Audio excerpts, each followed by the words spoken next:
పూరి జగన్నాథ్ ఆలయ ముఖద్వారం వద్దన్న 3వ మెట్టుపైన కాలు పెడితే ఏం జరుగుతుంది? ఆ మెట్టు యొక్క ప్రాముఖ్యత ఏమిటి? పూరి జగన్నాథ్ ఆలయంలో స్వామి స్వయంగా 15 రోజులు అనారోగ్యంతో ఉంటున్నారా? ఇక్కడ స్వామి ప్రతిరోజు నైవేద్యం స్వయంగా స్వీకరించినట్లు నిదర్శనం చూపిస్తున్నారా? ఆ ఊరి రాజు స్వయంగా రథాలను బంగారు చీపురుతో శుభ్రం చేస్తున్నాడా? బ్రహ్మ పదార్థం అంటే ఏమిటి? నవకళేబరం అంటే ఏమిటి? పూరి జగన్నాథ్ ఆలయంలో ఉన్న వంటశాల యొక్క రహస్యం ఏమిటి? పూరి జగన్నాథ్ ఆలయ శిఖరం పైనున్న నీలచక్రం మరియు జెండాల యొక్క విశిష్టత ఏమిటి? రథయాత్ర ఎందుకు చేస్తారు? రథయాత్ర యొక్క ప్రాముఖ్యత ఏమిటి? ఎందుకు రథయాత్రకు ప్రపంచం నలుమూలల నుండి ప్రజలు ఆకర్షింపబడుతున్నారు? అందరికీ నమస్కారం అండి. నా పేరు Prasanna. Welcome back to our channel Amrutham. ఈ వీడియోలో మనం ఏంటంటే పూరి జగన్నాథ్ ఆలయం యొక్క మిస్టరీ గురించి, అలానే ఆ ఆలయంలో దాగి ఉన్న ఎన్నో రహస్యాల గురించి చర్చించుకుందాం. భారతదేశంలో సుమారు 20 లక్షలకు పైగా ఆలయాలు ఉన్నాయి. ప్రతి ఆలయానికి ఒక చరిత్ర, ఆధ్యాత్మికత, అలానే ఒక విశిష్టత, కళావైభవం ఉన్నాయన్నమాట. ఈ ఆలయాలన్నింటిలోకి పూరి జగన్నాథ్ ఆలయానికి ఒక ప్రత్యేక స్థానం ఉన్నది. ఇది చార్ధామ్ యాత్రలలో ఒకటి. ఈ ఆలయంలో ప్రతి సంవత్సరం జరిగే రథయాత్ర వలన ప్రపంచవ్యాప్తంగా భక్తులు అక్కడ చేరుతున్నారన్నమాట. పూరి జగన్నాథ్ ఆలయ ముఖద్వారం వద్ద మొత్తం 22 మెట్లు ఉంటాయి. ఆ 22 మెట్లలో 3వ మెట్టుకు ఒక ప్రత్యేకత అనేది ఉన్నదన్నమాట. అది ఏమిటంటే 3వ మెట్టుని యమశిల అని పిలుస్తారు. 3వ మెట్టు పైన యముడు నివసిస్తుంటాడు. ఎందుకు అంటే ఇప్పుడు మనం చూద్దాము. ఆ ఆలయంలో స్వయంగా జగన్నాథుడు కొలువై ఉండడం వల్ల ఏమవుతుందంటే ప్రజలందరూ స్వామి దర్శనం చేసిన వెంటనే పాప విముక్తులు అవుతుంటారనమాట. ఎన్ని పాపాలు చేసిన వాళ్ళైనా సరే స్వామి దర్శనానికి వచ్చి స్వామిని చూసిన వెంటనే వారి పాపాలని వాళ్ళ నుంచి పోయి విముక్తులైపోయి, పాపం నుంచి విముక్తి అయిపోయి వాళ్ళు స్వర్గానికి వెళ్తుంటారు. ఒకసారి యమదేవుడు స్వామికి ఈ విధంగా విన్నవించుకుంటాడు. స్వామి, ప్రజలు అనేక పాపాలు చేసి వచ్చి మీ దర్శనం చేసుకుని నరకానికి రావాల్సిన వారు కూడా స్వర్గానికి వెళ్ళిపోతున్నారు, నన్ను ఏం చేయమంటారు స్వామి అని స్వామికి నివేదించుకుంటాడు. అప్పుడు స్వామి ఈ విధంగా చెప్తారనమాట. యమదేవ, మీరు 3వ మెట్టు పైన ఉండండి. ప్రజలందరూ నా దర్శనం చేత పాపవిముక్తులు అవుతారు. కానీ తిరిగి వెళ్ళేటప్పుడు ఎవరైతే 3వ మెట్టు పైన కాలు మోపుతారో వాళ్ళకి తిరిగి మళ్ళీ ఆ పాపాలన్నీ తిరిగి అంటుకుంటాయి అని చెప్తాడనమాట. కాబట్టి ప్రజలందరూ దర్శనం అయిన తర్వాత ఎవరైతే తిరిగి 3వ మెట్టు పైన కాలు మోపుతారో వాళ్ళకు మళ్ళీ పాపాలు అంటుకొని పాపం చేసిన వారందరూ నరకానికి వెళ్ళేవారు. కాబట్టి ఎవరు 3వ మెట్టు పైన కాలు పెట్టరు. ఈ ఆలయంలో స్వామి ప్రతి సంవత్సరం 15 రోజులు అనారోగ్యంతో ఉంటారన్నమాట. ఈ 15 రోజుల కాలాన్ని అనాసరా అని పిలుస్తారు. ఇలా ఎందుకు జరుగుతుందో చూద్దాము. ఒకప్పుడు ఏంటంటే మాధవదాసు అనే ఒక గొప్ప భక్తుడు ఉండేవాడు. ఆ భక్తుడు ఎలాంటి వాడంటే ప్రతిరోజు నియమనిష్టలతో నిస్వార్థంగా ప్రతిరోజు స్వామికి సేవలు, పూజలు చేసేవాడనమాట. ఒకరోజు ఏం జరుగుతుందంటే అతడు అనారోగ్యంతో కళ్ళు తిరిగి కింద పడిపోతాడు.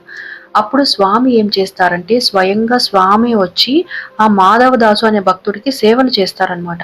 కొన్ని రోజుల తర్వాత అతడు కోలుకొని స్వామిని అడుగుతాడు. స్వామి, మీరు త్రికాలజ్ఞులు, మీరు చేయలేనిదంటూ ఏమీ లేదు. మీరు చిటికలో నా అనారోగ్యాన్ని బాగు చేయగలుగుతారు. కానీ ఎందుకు మీరే స్వయంగా వచ్చి నాకు సేవలు చేస్తున్నారు అని అడుగుతాడనమాట. అప్పుడు స్వామి చిన్నగా నవ్వి ఈ విధంగా సమాధానం చెప్తారు. మాధవదాస, నువ్వు ఈ దుఃఖాన్ని ఈ జన్మలో అనుభవించకపోతే మళ్ళీ నువ్వు జన్మ ఎత్తి ఈ దుఃఖాన్ని అనుభవించాల్సి వస్తుంది. అందుకే నేను నీకు సేవలు చేశాను. కానీ ఈ జన్మలో ఇంకా నువ్వు 15 రోజులు నీ కర్మఫలాన్ని అనుభవించాల్సి ఉంది. కానీ నువ్వు భయపడవద్దు. నువ్వు నా విశేష భక్తుడైనందువల్ల నీ కర్మఫలాన్ని నేను అనుభవిస్తాను. ఆ 15 రోజుల బాధను నేను స్వీకరిస్తాను అని చెప్పి స్వామి 15 రోజులు, ప్రతి సంవత్సరం 15 రోజులు అనారోగ్యంతో ఉంటారనమాట. ఈ 15 రోజులు స్వామికి విశ్రాంతిలో ఉంటారు. అదేవిధంగా స్వామికి అనేక రకాల ఔషధాలని నైవేద్యంగా నివేదిస్తారు. చెప్పాను కదా, ఈ గుడిలో చాలా రహస్యాలు ఉన్నాయని చెప్పి. అంటే మనం భక్తితో, నిస్వార్థంగా భక్తితో స్వామిని కొలుచుకున్నప్పుడు, పూజించినప్పుడు ఏంటంటే స్వామి మనకు ప్రత్యక్షంగా నిదర్శనాలనేది చూపిస్తారనమాట. అదేవిధంగా నైవేద్యం కూడా స్వామి ప్రతిరోజు స్వయంగా తీసుకున్నట్లు నిదర్శనం అయితే చూపిస్తున్నారు. అది ఎలానో చూద్దాం. ఇక్కడ నైవేద్యం పెట్టిన వెంటనే పూజారులు ఏంటంటే చేతిలో నీళ్లు తీసుకుంటారనమాట. నీళ్లు తీసుకొని స్వామి ముందర నిలబడినప్పుడు స్వామి నైవేద్యం తీసుకున్న వెంటనే ఆ నీళ్లలో స్వామి యొక్క ప్రతిబింబం అనేది పూజారులకు కనిపిస్తుంది. అలా కనిపిస్తే స్వామి స్వయంగా నైవేద్యం తీసుకున్నట్లు అర్థం అన్నమాట.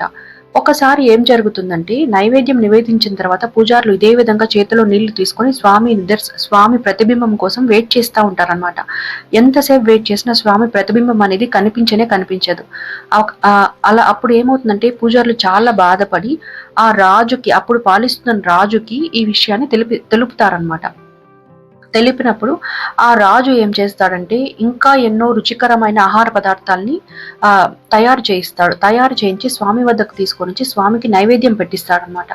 పెట్టించిన తర్వాత మళ్ళీ పూజారుల దగ్గర ప్రతిబింబం చూడాలని ట్రై చేస్తాడు. కానీ ఎంతసేపు వెయిట్ చేసినా స్వామి కనిపించడు. దాంతో ఆ రాజు చాలా బాధపడి నిరాశ చెంది ఏం చేస్తాడంటే, స్వామి ఈరోజు నైవేద్యం స్వీకరించలేదు కాబట్టి నేను కూడా నిద్రాహారాలు మాని ఇక్కడే ఉంటాను అని నీరసంగా గుడిలోనే ఉంటాడనమాట. కొంచెం సేపు తర్వాత ఏంటంటే స్వామి అతనికి కలలో కనిపిస్తాడు. కనిపించినప్పుడు స్వామి ఈ విధంగా చెప్తాడనమాట, ఓ రాజా, నువ్వు బాధపడవద్దు. మీరు పెట్టిన నైవేద్యం నచ్చక నేను రాలేదని కాదు. పక్క వీధిలో ఉన్న ఒక భక్తురాలైన ముసలావిడ నన్ను నైవేద్యం తీసుకొని ప్రేమగా ఆహ్వానించింది కాబట్టి నేను ఆమె దగ్గరికి వెళ్ళి నైవేద్యం అనేది తీసుకున్నాను. కాబట్టి మీరు బాధపడకుండా మళ్ళీ ఇప్పుడు నాకు నైవేద్యం పెట్టండి, నేను స్వీకరిస్తాను అని చెప్తాడనమాట.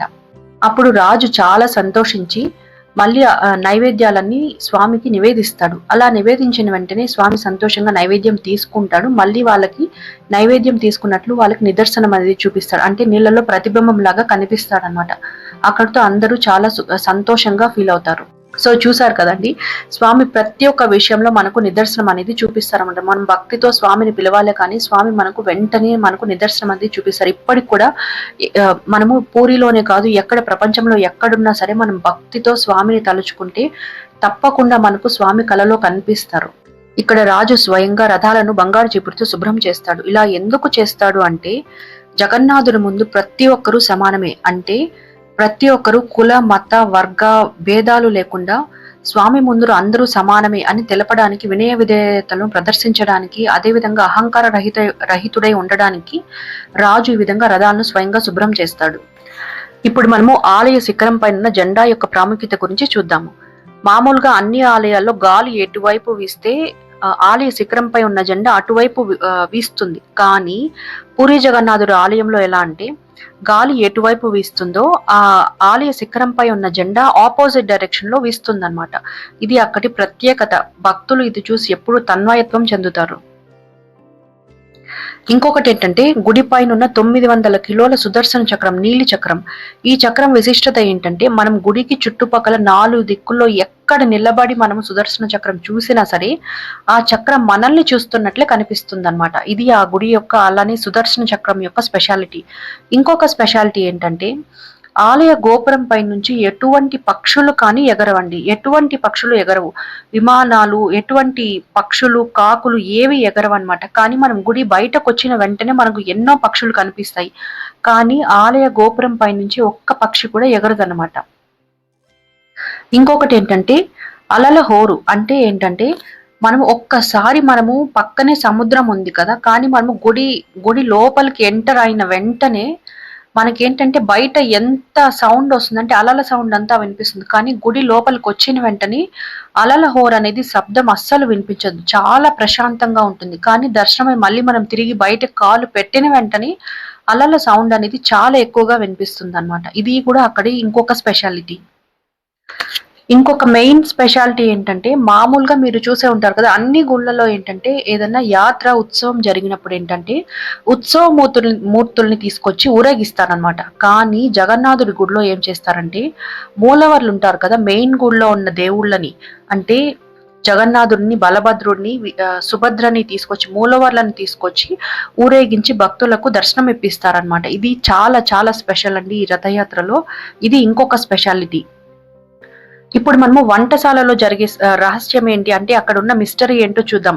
పూరి జగన్నాథ్ ఆలయంలో వంటశాల ఎక్కడంటే ఆగ్నేయ దిశలో ఉంటుంది. ఇక్కడ ఒక స్పెషాలిటీ ఉందండి. ఏంటంటే, ఇక్కడ వంటలు ఎలా వండుతారంటే, మట్టి పాత్రలు ఉంటాయి కదా, మట్టి కుండలు ఉంటాయి కదా, సో కుండలు ఏంటంటే ఒకదానిపైన ఒకటి పేర్చి వంటలు వండుతారనమాట. అలా వండినప్పుడు కింద మంట పెట్టి ఒక 7 కుండల్ని పెట్టి మంట పెట్టి వండుతున్నప్పుడు ఏంటంటే, పైన ఉన్న కుండలోని ఆహార పదార్థమే మొదట ఉడుకుతుందంట. కానీ ఆ అన్నిటికంటే ఫస్ట్ పైన ఉన్నది, తర్వాత కిందది, తర్వాత కిందది, అదే విధంగా లాస్ట్ లో కింద మంటకి దగ్గరగా ఉన్న కుండ లాస్ట్ లో ఉడుకుతుందంట.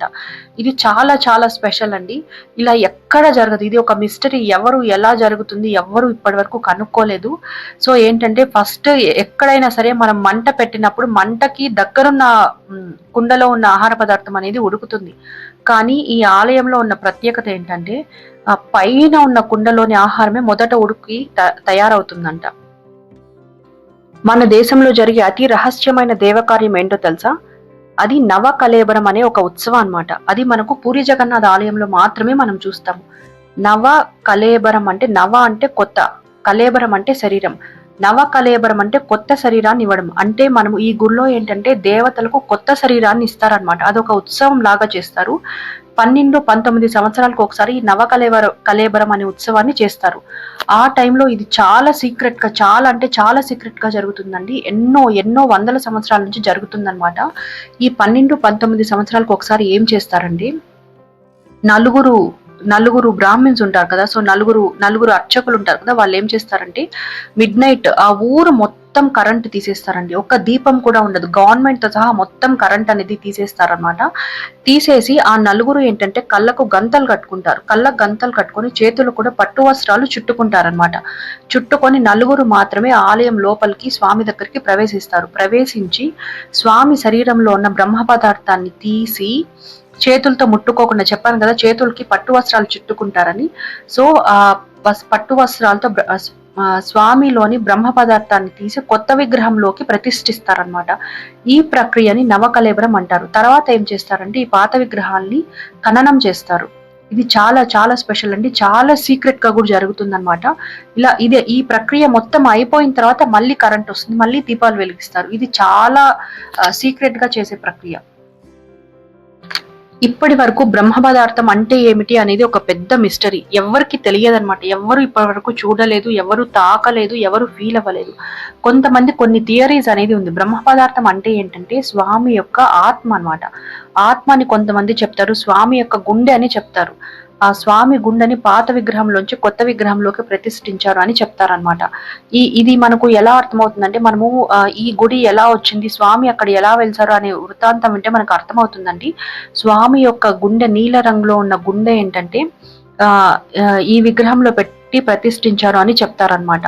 సో అది మనము ఎలా జరిగింది అని నెక్స్ట్ వీడియోలో చూద్దాము. సో ఇది అండి నవ కళేబరం అంటే ఏంటంటే స్వామికి కొత్త శరీరాన్ని ఇవ్వడాన్ని నవ కళేబరం అని అంటారనమాట. ఇది ఇక్కడ తప్ప ఇంకెక్కడ జరగదు. స్వామి ఆలయ శిఖరం పైన ఉన్న జెండాకి ఒక ప్రత్యేక విశిష్టత అనేది ఉందని చెప్పాను కదా. అది గాలికి వీస్తుండడం ఒకటే కాదండి, ఆ ఆలయం పైన ఉన్న జెండాని ప్రతిరోజు మారుస్తారనమాట. ఈ ప్రతిరోజు ఎవరు ఈ శిఖరం అనేది 200 అడుగుల పైన ఉంటుంది. అంత అడుగు పైన ఎటువంటి ఇన్స్ట్రుమెంట్స్ లేకుండా కేవలం ఒక్క మనిషి మాత్రమే, సాధారణ మనిషి మాత్రమే రోజు అంత పైకి ఎక్కి రోజు జెండాను మారుస్తారనమాట. ఇలా ఎవరు చేస్తారు అంటే పాండా అనే ఒక భక్తుడి వంశస్థులు. వీళ్ళు మాత్రమే ఎందుకు చేయాలి అంటే ఒక వృత్తాంతం ఉంది అన్నమాట. ఏంటంటే ఒకసారి ఏంటంటే తీవ్రమైన గాలి తుఫాను వస్తుంది, చాలా గాలి వస్తుంది అనమాట. అప్పుడు భక్తులందరూ చూస్తుండగానే ఏంటంటే శిఖరం పైన ఉన్న జెండా విరిగి కింద పడిపోతుంది. అప్పుడు అంత గాలి తుఫాన్లో ఎవరు ఎక్కి దాన్ని మళ్ళీ అక్కడ పెట్టే సాహసం చేయరనమాట. అప్పుడు ఏమవుతుందంటే పాండా అని ఒక భక్తుడు, పరమ భక్తుడు ఏం చేస్తాడంటే, నా స్వామి జెండా కింద పడిపోయింది, ఇది ఇలా ఉండకూడదని చెప్పి అంత గాలిని కూడా లెక్క చేయకుండా వర్షం పడుతున్నా సరే అలానే అతడు నెమ్మదిగా ఆలయ శిఖరంని ఎక్కుతా జెండా తీసుకొని శిఖరం ఎక్కుతా ఉంటాడనమాట, మళ్ళీ దాన్ని ప్రతిష్ఠించాలని చెప్పి. ఇప్పుడు మనము రథయాత్ర గురించి చూద్దామండి. చాలా చాలా చాలా స్పెషల్ అండి రథయాత్ర అనేది. సో ఈ రథయాత్ర ఏంటంటే ప్రతి సంవత్సరము మూలవర్లను రథయాత్రలు అంటే కొత్త రథాలు నిర్మిస్తారనమాట. అక్షయ తృతీయ రోజు కొత్త రథాలు నిర్మించడం ప్రారంభిస్తారు. సో ఈ ప్రతి సంవత్సరం ఏంటంటే ఆషాఢ మాసంలో ఈ రథాల్లో జగన్నాథుణ్ణి, అలానే బలభద్రుడిని, బలరాముణ్ణి, సుభద్రని తీసుకొని వచ్చి వాళ్ళని గుడి నుంచి తీసుకొచ్చి గుండీచా ఆలయంలో ప్రతిష్ఠిస్తారనమాట. దీన్నే మనము ప్రజలందరూ విశేషంగా రథయాత్ర అని చెప్పుకుంటారు. జగన్నాథుడి రథం పేరు నందిఘోష. దీనికి 16 చక్రాలు ఉంటాయి. ఇది పసుపు రంగులో ఉంటుంది. బలరాముడి రథం పేరు ఏంటంటే తాళధ్వజ. దీనికి 14 చక్రాలు ఉంటాయి, ఎరుపు రంగులో ఉంటుంది. సుభద్ర రథం పేరేంటంటే దర్పదలన. దీనికి 12 చక్రాలు ఉంటాయి, ఇది నలుపు రంగులో ఉంటుంది. ఈ రథయాత్ర ఏంటంటే ప్రపంచవ్యాప్తంగా లక్షలాది కోట్లాది జనాలను ఆకర్షిస్తుంది. ఎందుకు అనేది మనం ఇప్పుడు చూద్దాం. ఎందుకంటే జగన్నాథుడి రథాన్ని లాగడాన్ని ఒక పరమ పవిత్ర కార్యంగా భావిస్తారనమాట. ఎందుకంటే ఈ యాత్రలో పాల్గొనడం ద్వారా అంటే సర్వ పాపాలు నశిస్తాయి అని చెప్పి ఒక భక్తుల విశ్వాసం. కాబట్టే ప్రపంచం నలుమూలల నుండి ప్రజలు ఇక్కడికి రావడానికి ట్రై చేస్తారు. ఈ రథయాత్ర గురించి బ్రహ్మపురాణం, స్కంద పురాణం, పద్మ పురాణాల్లో కూడా మెన్షన్ చేసి ఉన్నారనమాట. సో మనం చూసాం కదా, ఈ రథయాత్రలో ఏంటంటే మూలవర్లను అంటే జగన్నాథుడిని, బలరాముని, సుభద్రని ఈ రథంలోకి తీసుకొని వచ్చి ఈ రథయాత్ర ద్వారా గుండీచా ఆలయానికి తీసుకెళ్తారు. మళ్ళీ 10 రోజుల తర్వాత గుండీచా ఆలయం నుంచి మళ్ళీ మెయిన్ టెంపుల్ కి తీసుకెళ్లిపోతారు అనమాట. ఈ యాత్రని బహుదా యాత్ర అని అంటారు. ఈ యాత్ర రథయాత్ర కానీ బహుదా యాత్ర కానీ ఎందుకు ఇంత స్పెషల్ అంటే ఇది సమానత్వానికి ప్రతీక అనమాట. అంటే జగన్నాథుడి ముందు కులం కానీ మతము, వర్గము ఎటువంటి భేదం అనేది ఉండదన్నమాట. ప్రతి ఒక్కరూ సమానమే. కాబట్టి ఈ యాత్రకి అంత విశిష్టత. ఎవరైనా దీంట్లో పాల్గొనవచ్చు. పాల్గొన్న ప్రతి ఒక్కరికి పాపాలనే విముక్తి అవుతాయని భక్తులందరూ నమ్ముతారనమాట. ఇది ఎంతో పవిత్రమైన కార్యం. చూసారు కదండి, ఇది పూరి జగన్నాథుడి ఆలయ విశిష్టత. ఆలయంలో ఎన్నో రహస్యాలు అనేది దాగి ఉన్నాయి. హోప్ ఈ వీడియో మీకు నచ్చినట్లయితే దయచేసి మన ఛానల్ని సబ్స్క్రైబ్ చేసుకోండి. అలానే మన వీడియోని లైక్ చేయండి. Okay, thank you friends.